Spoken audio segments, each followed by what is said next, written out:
Close your eyes for a moment and think of your most vivid memory. Maybe it's a childhood birthday, the smell of cake, the exact shade of blue on the wrapping paper, the sound of your mother's laugh. It feels like a high-definition recording locked safely in a vault inside your head. But what if I told you that memory is not a recording at all? What if I told you that every single time you've looked at that memory, you've damaged it, rewritten it, and replaced the original with a new version you just invented 5 seconds ago?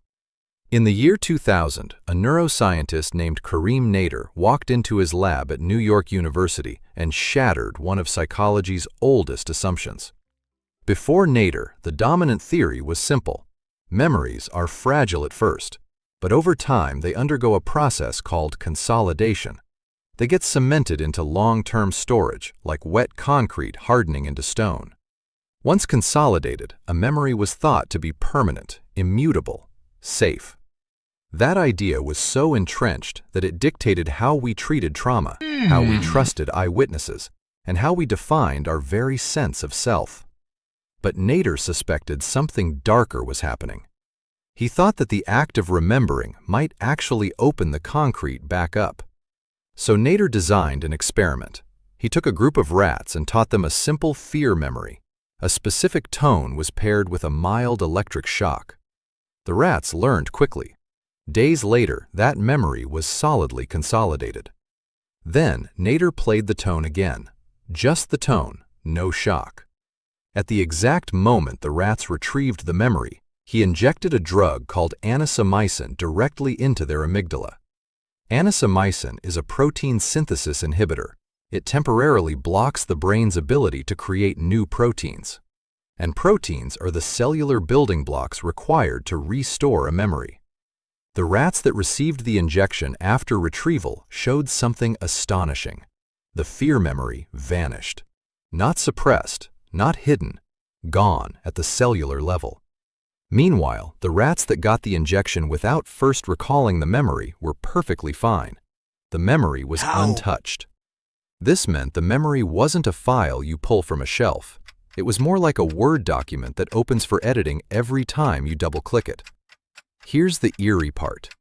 The destabilization window during recall lasts about 3 to 6 hours. During that time, the memory is chemically vulnerable. Anything you experience, any new information, any stray emotion, can be spliced into that original memory before your brain resaves it. You don't get a notification. You don't get a version history. The new draft overwrites the old draft, and you walk around believing the new draft has always been the truth. That vivid birthday memory you opened this video with? You've probably opened it dozens of times, which means you're not remembering the actual event that happened when you were 6 years old. You're remembering the last time you remembered it, and the time before that. It's a copy of a copy of a copy, subtly warping with every single retrieval. Let that sink in. Every time you tell a story from your past, you are not playing back a tape. You are actively reconstructing it. And your brain is not a camera. It's a storyteller with a bad habit of embellishment. Studies from Elizabeth Loftus, a pioneer in false memory research, have repeatedly shown that roughly 30% to 40% of people can be led to vividly remember an entire event that never happened, like being lost in a shopping mall as a child, just by suggesting it over a few conversations. Your brain will fill in the sensory details. It will give you the emotions. It will make you swear it's real. And that manufactured memory will undergo the same reconsolidation cycle as a genuine one. After a few recalls, there's no biological difference between a memory of something that happened and a memory of something your brain invented. Now, consider your own life. Your entire identity is built on the memories you carry. Your first heartbreak, your proudest moment, the face of a parent who passed away years ago. Every time you grieve, you recall those memories. Every time you recall, you subtly rewire them. So over a decade, you're not mourning the actual person anymore. You're mourning a version of that person your brain has been editing year after year, smoothing out the rough edges, perhaps intensifying the love or fading the pain. It's a reconstruction built from the raw material of your present emotions, not the past reality. This leads to a terrifying question. If every memory you own has been opened, destabilized, and resaved hundreds or thousands of times, then what part of your past is still authentic? Are you the same person who lived those moments? Or are you just the latest draft of a document that lost its original file decades ago?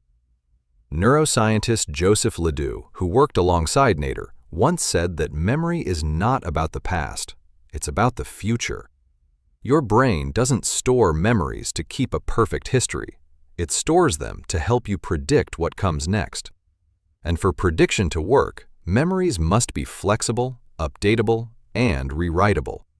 Accuracy is sacrificed for adaptability. Your brain would rather have a useful lie than a useless truth. So the next time you sit with a cherished memory, hold it lightly, because the simple act of revisiting it just edited it again. You are not a fixed archive. You are a story your brain is still writing, a narrative in perpetual revision. And the only version of you that exists is the one you just remembered right now. Every mind hides a story, and every story hides something deeper.